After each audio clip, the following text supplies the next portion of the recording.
Grand Matin Sud Radio. 5 questions pour tout savoir. Merci d'être avec nous. Il est 9h43 et ce matin, nous sommes avec Anne Poiret. Bonjour. Vous êtes journaliste, documentariste et spécialiste des questions de l'après-guerre au Moyen-Orient, en Afrique et en Asie. Vous avez écrit un livre qui s'appelle « Mon pays vend des armes ». Bien sûr, on parle de la France aux éditions Les Arènes. Vous avez aussi réalisé un documentaire, puisque ce livre est extrait d'un documentaire qui a été diffusé sur la chaîne LCP. 18 mois d'enquête dans une situation assez inconfortable, si on peut parler, sur le sujet de l'armement en France, qui est couvert par le secret défense, ce qui limite beaucoup, j'imagine, l'investigation et qui met fin à pas mal de discussions. Et je le disais, le sujet de l'exportation de l'arme qui sont fabriquées en France, très sensible, est tellement que même le champ lexical a changé. C'est-à-dire qu'on ne parle plus d'armement, en tout cas de fabrication ou de fabricants d'armes, mais d'une base industrielle et technologique de défense qui prouve que c'est un vrai problème. Mais le point de départ finalement de cette enquête, c'est la morale, puisque nous sommes le pays des droits de l'homme. C'est la morale et puis c'est le droit aussi, parce qu'on est signataire du traité pour le commerce des armes, qu'on a ratifié en 2014. On a signé une position commune en 2008 donc il y a un cadre en fait au vent de l'arme. Donc après, est-ce que c'est moral ou pas, ça c'est des questions qui se posent. Mais enfin, en tout cas, ce sont des gens qui sont venus, ou des enfants ou des civils qui sont venus vous en parler dans certains pays en disant est-ce que vos armes, est-ce que vous êtes conscient que vous êtes le pays des droits de l'homme et que vos armes tuent? Oui, voilà, c'est-à-dire que ce qui était très intéressant pour moi et qui est effectivement le point de départ de mon enquête, c'est que en Libye, en Irak ou Yémen, où j'ai pu me rendre avant la guerre, les gens vous renvoient cette image de vendeur d'armes en fait qu'on n'a pas en France en fait.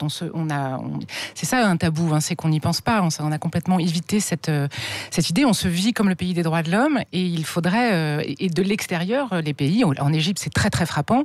Les gens ont tout à fait conscience de ce qu'on leur vend, de ce qu'on vend ce qu'on a vendu à Kadhafi, ce qu'on a vendu à Saddam Hussein, et les populations civiles vous interpellent sur ces questions quand vous allez là-bas. Alors pour revenir, pour expliquer comment ça fonctionne le matériel de guerre, on peut exporter, mais il y a des conditions forcément à remplir, des conditions de licence. Non, c'est un domaine qui est très très encadré en France. Oui. Il est absolument interdit de vendre des armes à l'étranger pour un industriel, sauf à avoir une autorisation étatique. Donc ça passe par une commission. Alors pour des armes, si ce sont des boulons à la Suède, ça posera pas de problème, ça passera par un système informatique qui sera contrôlé, mais qui sera sans problème. Et pour les cas qui sont plus contentieux, il y a chaque mois une réunion qui a lieu, qui s'appelle la commission interministérielle pour l'étude des exportations de matériel de guerre, la CIEM. C'est une commission interministérielle où plusieurs ministères débattent en fait de savoir si c'est approprié ou pas de vendre par exemple un missile à l'Arabie Saoudite ou ses canons. Voilà. Le problème, c'est que toutes ces discussions, qui sont parfois des débats très forts, hein, on me le dit, ça peut être très sportif, ces discussions sont classifiées, elles sont classifiées confidentielles défense, donc par nature on ne peut pas savoir comment l'État prend ses décisions.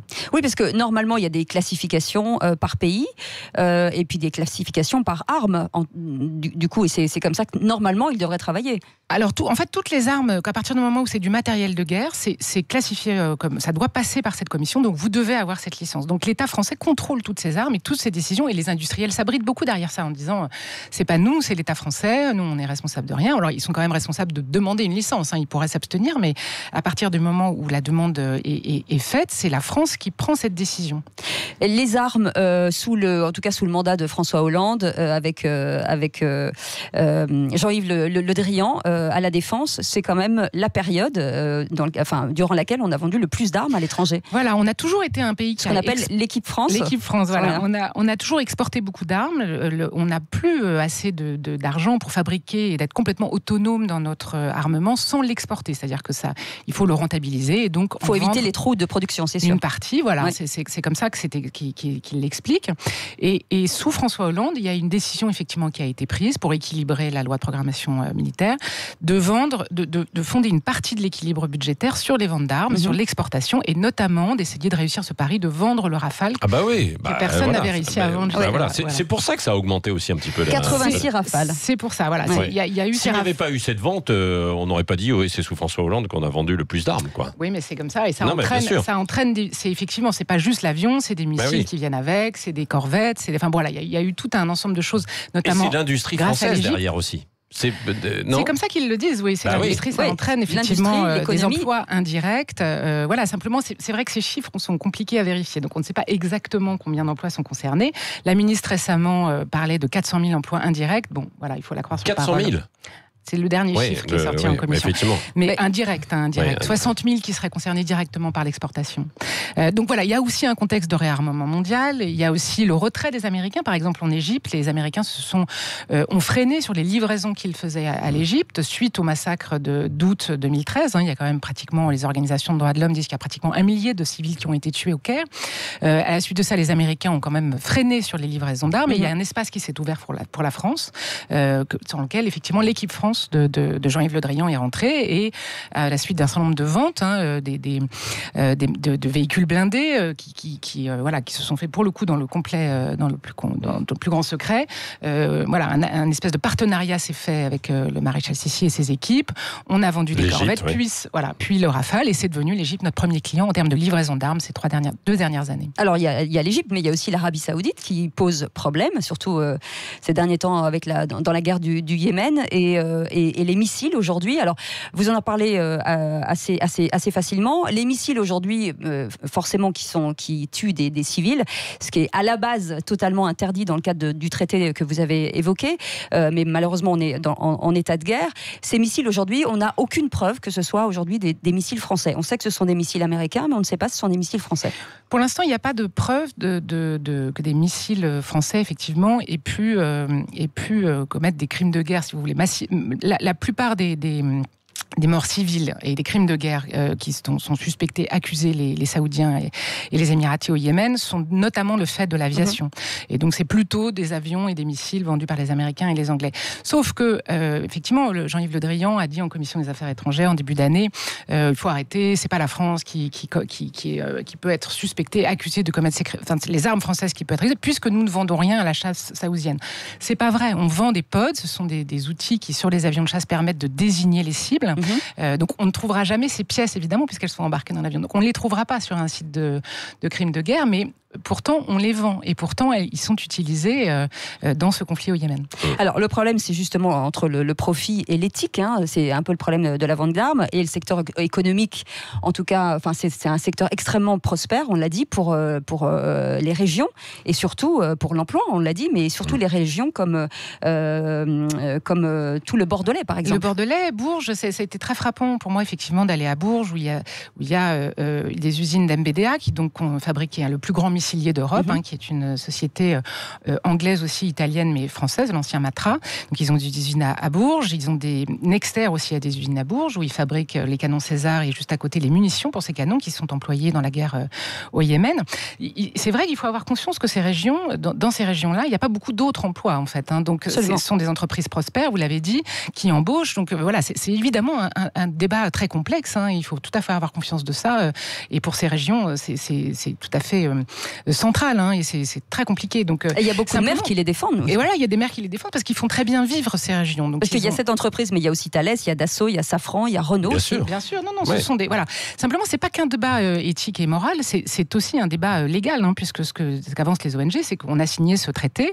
Alors les Américains, on l'avait signé mais pas ratifié. Il semble qu'ils sont en train d'en s'en retirer complètement. Peut-être que la France, si elle ne peut pas le respecter, il faut peut-être qu'elle en sorte. Mais il y a probablement quand même un problème. Il y a quand même un souci, quoi qu'il en soit, parce que si on n'est pas nous-mêmes à fabriquer en fait des armes, si on ne poursuit pas la technologie, d'autres l'auront et vendront, quoi qu'il en soit, en fait, ces armes, quoi. Donc il faut toujours aussi maîtriser la technologie. C'est ce qu'on doit vous répondre chez les politiques, quoi, non ? Tout à fait. C'est ce que François Hollande, dans son dernier discours, probablement un de ses derniers discours de président, c'est un déplacement à MBDA à Bourges, où effectivement il termine son discours en disant vive MBDA, vive la République et vive la France. Il dit pas vive les armes, mais il dit vive MBDA, vive la République, vive la France, pour terminer. Mais il dit si c'est pas nous, ce sont les autres, en effet. Oui, c'est ça. Ce sont des questions qu'il faut se poser. Moi, j'ai pas de réponse sans savoir s'il faut qu'on continue à vendre ces armes à l'Arabie Saoudite. Ce qui est nécessaire, c'est un débat. Aujourd'hui, il commence vraiment, il est naissant ce débat en France, mais jusqu'à ces derniers mois et vraiment presque ces dernières semaines, il était inexistant en France. Il faut vraiment C'était avoir conscience que vraiment. Il y avait en Allemagne, en Angleterre, les gens débattent de ça, dans les parlementaires en débattent, c'est tripes. Enfin, je veux dire, il y a vraiment ce sont des questions très complexes. Il ne s'agit pas de dire qu'il y a, qu'il faut pas. voilà, il n'y a pas de réponse simple, mais il faut qu'il y ait un débat, il faut qu'il y ait un débat avec des éléments concrets, et il faut qu'il y ait plus de transparence, il faut que les parlementaires se saisissent de ces questions. Mais la transparence en matière de défense, vous savez, c'est extrêmement compliqué, puisque ça se négocie, évidemment que c'est pas donné, mais ça se pousse. Mais il y a aussi un point important, c'est vendre des armes à des pays instables qui pourraient éventuellement se retourner contre nous. Alors ça fait partie des discussions qui... on a déjà vendu des armes à des pays qui sont retournés contre nous. La Libye, on a vendu des armes. On a vendu des armes avec des pays avec lesquels après on a été en guerre. Au tout début des années 80, la Libye avait des armes, avait des avions qui combattaient les nôtres en face du Tchad. Donc ça sont des situations qui arrivent. Ce sont des situations dont ont tout à fait conscience les gens qui prennent les décisions. Le ministère des Armées, par exemple, c'est une des premières questions qu'il va poser en siège. C'est-à-dire, est-ce que ces armes vont se retourner contre nous? C'est un des risques évidemment qui est étudié. Donc ils font pas n'importe quoi. De ce que je peux en comprendre, puisqu'encore une fois, on ne me parle pas. Est-ce que vous avez eu du mal à réaliser votre enquête? Oui, c'est très difficile parce que par définition, les portes sont closes. Voilà, on ne parle pas. Donc ces discussions sont confidentielles défense. Donc c'est très pratique le confidentiel défense. Voilà, c'est secret, on peut pas en parler. Secret de la défense nationale, donc on ne répondra pas à vos questions. Il y a évidemment des choses, vous le disiez, la défense c'est un sujet sensible. Vous avez parfaitement raison. Il y a des choses qu'on ne doit pas savoir. Ouais. Les détails de certains armements, bien sûr, ça ne doit pas être public. Mais comment est-ce que les politiques se fondent pour vendre des armes? Pourquoi est-ce que l'Arabie Saoudite est notre premier client en termes de licence? C'est-à-dire que c'est pas forcément le premier à qui on arrive à en vendre, parce que la compétition, vous l'avez dit, est féroce. Mais c'est le premier pays à qui la France dit aux industriels, allez-y, vous pouvez y aller, vous pouvez vendre. C'est des discussions qu'il faut qu'on ait avec collectivement. Oui. Est-ce que vous avez eu peur, je ne sais pas, de pression? Vous avez subi des pressions? Non, j'ai subi aucune pression. On est quand même dans ce pays. Alors, mes camarades de Disclose, eux, c'est une autre affaire. Hein. Ouais. C'est-à-dire ils ont été convoqués. Vous savez qu'il y a 7 journalistes sur des affaires de vente d'armes à l'Arabie Saoudite dans le cadre du conflit au Yémen. Compromission du secret de la défense nationale. Qui ont été interrogés pour compromission. Donc voilà, ça c'est de point de vue des menaces, non. On est dans un pays, je l'espère jusqu'à présent en tout cas, où on peut discuter de ces questions. Certes, ne pas avoir beaucoup de réponses, mais bon. Alors, dans le documentaire, officiellement, j'en ai pas eu. J'ai quand même beaucoup de gens, et je le raconte dans le livre, qui me parlent off. Donc, j'ai pu avoir des gens à l'Élysée, au Quai d'Orsay, dans l'équipe France même, des gens qui m'ont raconté les coulisses de ces années-là. Mais on est quand même dans ce pays où on ne se fait pas. On n'a pas besoin de s'exiler. Oui, non, c'est vrai. L'arrivée d'Emmanuel Macron, parce que qui a un peu dissolu l'équipe France, est-ce que l'arrivée d'Emmanuel Macron change quelque chose finalement? Pour l'instant, probablement pas. Ce qui est nouveau, si vous voulez, et ça on le sent quand effectivement on parle à des gens off, parce qu'à nouveau les gens ne parlent pas, même dans cette équipe, c'est qu'il y a une conscience qu'il y a un problème avec le Yémen et avec l'Arabie Saoudite. Donc ils sont très conscients de ça et il y a un énorme malaise aujourd'hui. Il y a aussi un contexte politique qui a évolué. Il y a eu le meurtre du journaliste Khashoggi en octobre, qui a fait que la conversation a dû. Moi, ils ont pu ne pas me répondre, mais tout d'un coup, ce scandale planétaire a fait qu'ils ont été interrogés sur ces questions. Ils ont dû fournir des réponses. Et là, on s'aperçoit que quand ils parlent, ils mentent, malheureusement. Donc, ça pose d'autres questions, mais voilà, donc pour l'instant, on ne sait pas. On est en attente. Normalement, le 1er juin, le ministère des Affaires... le ministère des Armées aurait dû publier le rapport au Parlement. Je vous rappelle, c'est le rapport au Parlement, ce sont les seuls chiffres publics qu'on ait. C'est comme ça qu'on sait qui sont nos clients. Ils auraient dû le publier le 1er juin. On l'attend toujours, mais on va voir quelle évolution il y a, si on a vendu plus d'armes, moins d'armes, si l'Arabie Saoudite est toujours notre premier client en termes de licence et l'Égypte notre premier client en termes de livraison. En tout cas, merci beaucoup. Il y aura peut-être un tome 2. Mon pays vend des armes aux éditions Les Arènes. Lisez-le, c'est passionnant, vraiment. Oui. Anne Poiret, merci beaucoup d'avoir été avec nous ce matin.